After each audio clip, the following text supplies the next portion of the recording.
I'm Vikki Spruill, President and CEO at the New England Aquarium, and today we're going to be talking about whales. And we are so fortunate to have with us Heather Pettis, who's an associate scientist on our marine mammal research team at the Anderson Cabot Center for Ocean Life at the New England Aquarium. Welcome, Heather. Thank you for having me. So, gosh, I have so many questions to ask you, and I think everyone loves whales, and they are such an iconic species, not just in our region, but in all of the ocean. And so I guess I want to start with hearing a little bit about your story and how is it and what is it about this amazing animal that has had you dedicate your life to it? Sure. So my story with the right whale began in graduate school. I was fresh out of college and studying in Woods Hole, Massachusetts, which is sort of the mecca of marine science. And I had the opportunity to take several classes that featured guest lecturers from the New England Aquarium, Woods Hole Oceanographic Institution, people who had been involved in right whale research. And I was right off the bat fascinated with their dedication, their passion for this species. I had an opportunity to do some aerial surveys off the coast of Cape Cod looking for right whales, and that gave me sort of my first taste of right whale research from afar. And then I was invited to volunteer on some aerial surveys in the southeast on the calving ground, and then started in the summer of 2000 working in the Bay of Fundy on our research vessel, which was, that first day out on the water was hooked. Wow. Being Pun intended. Absolutely. Being that close to these, they're so big and majestic, but also really mysterious. They spend so little time at the surface of the water. So I was fascinated about them and learning more about their biology, and I've been here ever since. Oh, that's wonderful, and we're so lucky to have you. So apologies for those of you who may already know this, but I want you to describe or tell us a little bit about why they're called right whales. It's a great question. So the prevailing theory is that they were the right whales to hunt. They're fairly large animals. They have tremendously thick blubber layers, and so they would yield a good deal of oil compared to other large whales. They're coastal. They live really and sort of migrate fairly close to shore, and so whalers didn't have to go very far to get them. And then really importantly, because of their thick blubber layer, they float when they die instead of sinking like other large whale species. And so they were easy to find, relatively close to shore, and stayed right at the surface for you to collect them. So if they were the right whale to hunt, now they are the right whale to protect. They are, in fact. I'm wondering if you could talk a little bit about population levels and numbers and threats. So the population's had its sort of ups and downs for sure, and we experienced some great reproductive output in the early 2000s to late 2000s. But in the last decade, the population has suffered. We're seeing a reduced reproductive output, so not as many calves are born, and we've seen an increase in mortalities. We think right now the population is about 411 animals. Down from, like, at its peak, what are we? Just over 500. Wow. Yeah. Wow. Maybe 550. Wow. So, looking at just a decrease of 100 or 150 animals in a population of thousands wouldn't be that big of a deal. But we're talking about already a really small population. And so losing just one or two animals a year can be devastating to the population. And that's clearly having an impact on the number of calves we're spotting. So 7 is the number right now. So 7 calves have been born this year, which is great. That's certainly better than last year's 0. But to put that in perspective, since 2017, we've seen 20 dead right whales, and we think that's a minimum. We think we only detect half, maybe even a third of mortalities. So we'll say 20. Since that time, we've only had 12 right whale calves born. So we haven't replaced those whales that have died. And so that is a big problem for the population. So 7 calves is great. It's still really low, and we need many more to overcome the mortalities that we're observing. So you mentioned earlier that you fly these aerial surveys. That sounds very adventurous and kind of dramatic. Tell me what that involves, and are you, I'm not actively engaged in aerial surveys anymore. Yeah. However, that's sort of where I got my start into the field, and it's a great perspective to be up in the air and looking down on the whales. You're certainly farther removed than you are on a vessel, but you can see more of the bodies, the interaction with other whales, and so it's a pretty remarkable thing to watch from afar. So we've just had our spring break here in the Boston area, and a lot of folks go to Florida, and I know I have friends who have seen calves in Florida. Mm-hmm. And I heard you mention earlier before this that that's fun because you can actually who they are. Right. So talk to me about like how well you know these whales. So I and the folks on the right whale team here know these whales very, very well. The right whale program here has been running since 1980, and so researchers can identify individual whales in the field, and we sort of follow them throughout their lives. And so we know who they sort of spend time with, what habitats they choose to visit, who's having calves. So cool. So that's really, you sort of get to know them and know their family trees. And so in the winter months, females give birth off the east coast primarily of Florida. In warmer waters. And so we have friends and family who will spot newscasts and videos of right whales that have been seen near to them, and they'll send them, and we're able to tell them that's this particular whale, this is how old she is, this is her third calf, et cetera, et cetera. So it's a nice sort of feeling to know the individual whales and their story. It makes it harder when you see them not doing well or entangled or worse, show up dead on a beach.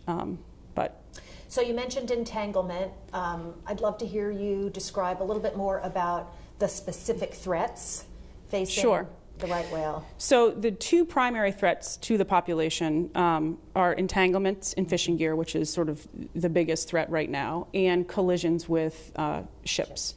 So entanglements can happen when right whales encounter rope used in fishing or any of the gear used in fishing. And primarily what we see on right whales are entanglements in pot fisheries, lobster, crab, and to a lesser extent gill net. Because those ropes they're vertical Correct. lines. So it's the vertical lines hanging in the water that the whales encounter, and when they encounter them, they often have their mouths open, so the line goes into the mouth, and they'll respond by turning or rolling, and what you have is this wrapping of line on the animal, and sometimes they're able to get out of it on their own, and sometimes they're not. We've seen over the past decade a tremendous increase in the severity of entanglements. So the injuries that we're seeing on these whales are horrific and getting worse. And entanglements have taken over as the primary cause of death. And in fact, you can identify some of them because of the scarring marks from entanglement. Correct. Right? So over 80, I think about 85% of North Atlantic right whales bear some indication of having been entangled previously. And those sort of show up at various parts of the body as these white scars. And so we can identify some animals by these scars. It also, the scars help us understand rates of entanglement and how many animals are getting entangled each year and the severity of those entanglements. So we use them, these scars, as a tool to better understand what's happening with the population on the entanglement front.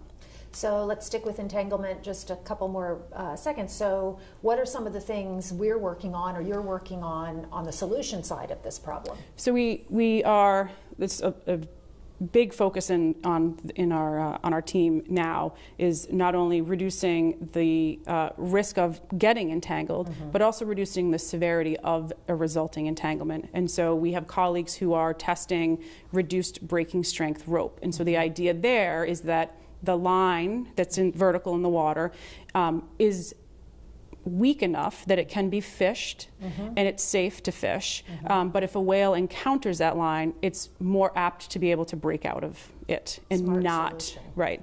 We're also working on with colleagues and with fishermen on ropeless technology. So the idea there is to actually remove the vertical lines from the water column, so you eliminate the risk of the entanglement event happening in the first place.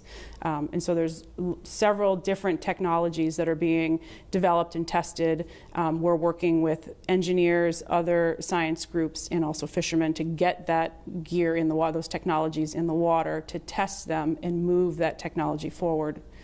Well, and I think what's so exciting about that is that we're working with the industry to try and find these solutions, which you know, fishermen love the whales too. They absolutely do, and the last thing they want to do is hurt or worse, kill a whale. And so there are several fishing groups, both in the U.S. and Canada, who are working very closely with researchers to figure out smart solutions forward. That's great. Yep. Okay, so now let's go to the second thread on shipping and some of the things we're doing there. So vessel strikes, that sort of used to be the primary threat to whales, and we've actually had some success in mitigating them. And by we, I mean the larger research and conservation communities.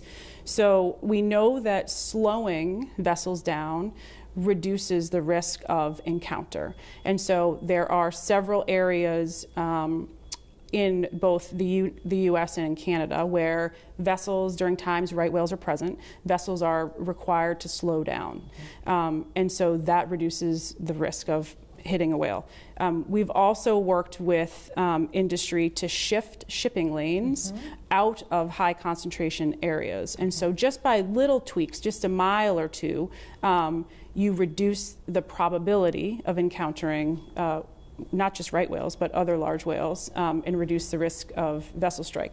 And in the areas during times when these mitigation efforts are in place, we've seen a reduction in vessel strikes, and so it works. That's great. And when you look at, I mean, you know, sometimes you look out at the ocean and it seems so calm and vast, and yet we live in a region that's highly industrialized, and there are lots of multiple uses happening, and so getting everyone involved in this is part of the solution. Absolutely. And we've been really fortunate to work with industry representatives, again, both in the U.S. and in Canada, who are committed to making sure that this population survives and thrives. So I want to get back to those calves, because that's such an exciting story. You know, not enough of them, but at least we're finding some. So describe sort of what do you feel when you spot these, or you hear somebody that... I mean, excitement, especially coming after a year where there were zero, and then the year before that it was just such a horrible mortality year.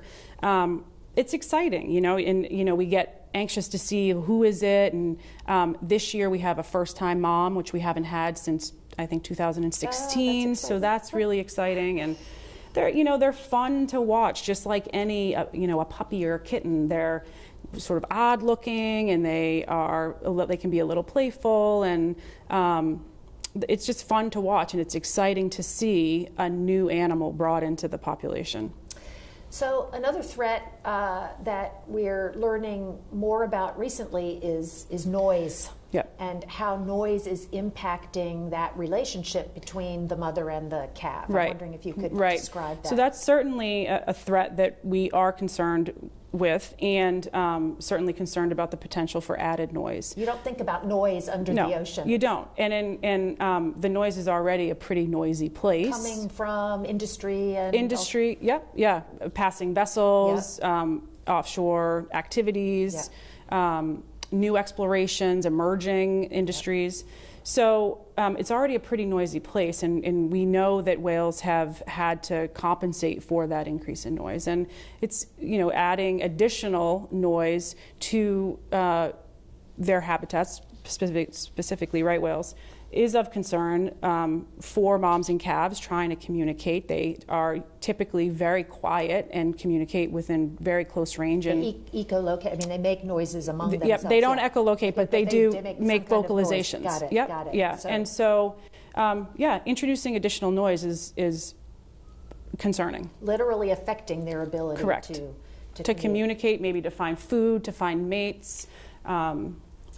Well, so I think we have a couple of questions, and I'm going to ask this first one from Anthony. What can normal people do to mitigate stressors to right whales? That is a great question.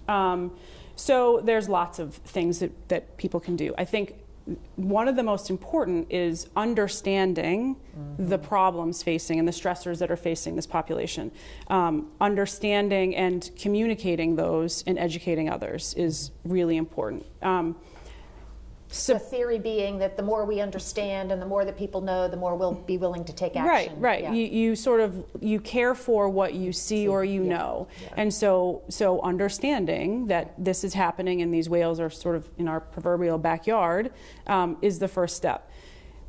Supporting representatives who actively vote for healthy oceans. And a shout out now to yes. Representative Moulton, who has advanced some legislation to protect the right whale. Yes. And that's very, very exciting. It is, and it's critically needed. Yeah. And so we are very grateful that is being moved forward. And maybe top line, you can just describe what that Sure. What that the Save provides. the Right Whales Act is going to, the idea is to provide critical funding for the advancement of research and technologies that will save, protect, and conserve right whales.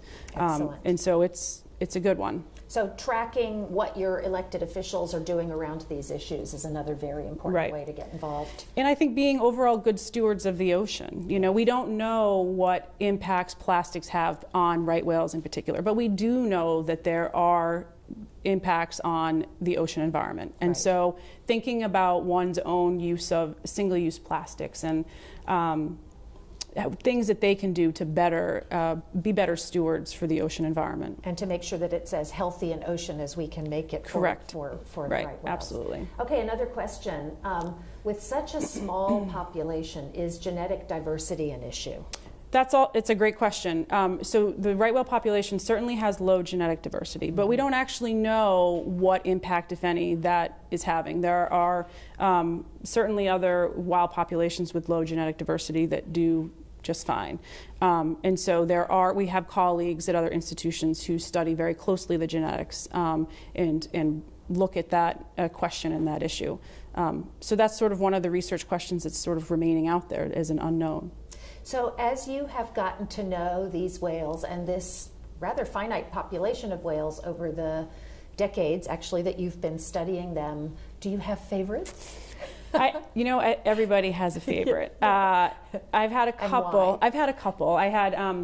So every right whale has a number, and we here at the aquarium curate the catalog, the identification catalog. So we track by photographic sightings where they are, and in the field, when you're out on the boat or in the plane, it's really exciting the first time that you can look at a whale and recognize that animal. So 1424 is an old male who unfortunately died of an entanglement several years ago, but he was the first whale that I was able to recognize in the field, and so I have a special place in my heart for him. There are another favorite is a whale 2503 whose name is Boomerang. She's named for a scar on her fluke. She's a mom this year. Just had her fourth calf, and she comes from a really interesting line of whales. She's, I think, the granddaughter, perhaps, of Baldy, who's a very old female, who's responsible for 23 or so whales being brought into the population. So I love those whales that we can track long family trees and storylines for. So she's a favorite. Okay, one more question. Can noise pollution, like sonic drilling and seismic testing, which is used for oil and gas exploration, affect a whale's ability to find a mate? We think probably yes. Right whales are interesting in their vocalizations. We know a lot about their vocalizations, but there's still a lot of unknowns, and how exactly right whales find mates is not 100% clear. But it's certainly, we do know that vocalizations play an important role in the mating process. So given that, it would certainly stand to reason that increasing noise would impact mating abilities and probably the potential ability to find a mate.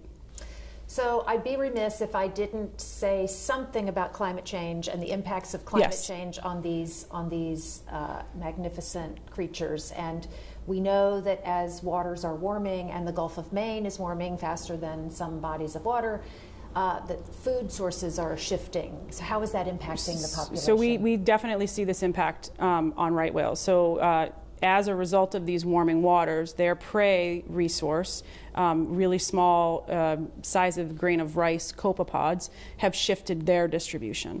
And so what we're seeing is whales are needing to find new habitats in which to feed. And so what that can do, and we are quite confident that this is a very resilient species, and they can find new prey resource areas, and it may take a little time, but no doubt that they can do it. But it's causing them to have to maybe travel a little farther to find, expend more energy to seek out these big patches of food that will sustain them. And so that is adding some level of stress energetically to an already stressed animal. And so if we could give them a break from entanglements and vessel strikes and injuries and allow them to sort of respond to changes in the environment, we are confident that they can do that. So it's really these multi-stressors. It is. Yeah, it's like when you're not feeling well, right, and you're exposed to a germ, you're right, more likely to get something. It's this compounding, cumulative effect of all of these stressors. And you know, some climate change is certainly something that we can address. It's a longer term question. These other stressors, noise, entanglement, vessel strike, those are stressors that we can address in the near time. And so that's why we're spending a lot of effort working on those and addressing those threats. Wonderful. So before we wrap up, is there anything else that you'd love our viewers to know about your work and maybe what excites you the most about it? Or let's end on an optimistic note. Well, you know, people always say, God, it's so depressing, or why continue? And because this is a sentinel species. Whales are incredibly important for the ecology of the oceans. And they're not a lost cause. You know, everyone who does right whale research is convinced that this population can recover. And so being a part of the solutions that are going to allow them a little bit of a break and allow them to recover is really exciting. And the research that's being done here at the aquarium on just general science, biology, the entanglement front, the noise front, is a really exciting thing to be a part of. And so I'm really excited about the direction that we're going in and the work that we have in front of us to save this species. Well, you've inspired me, and I know you've inspired those of you who are watching us. Thank you, Heather, so much for the work that you do.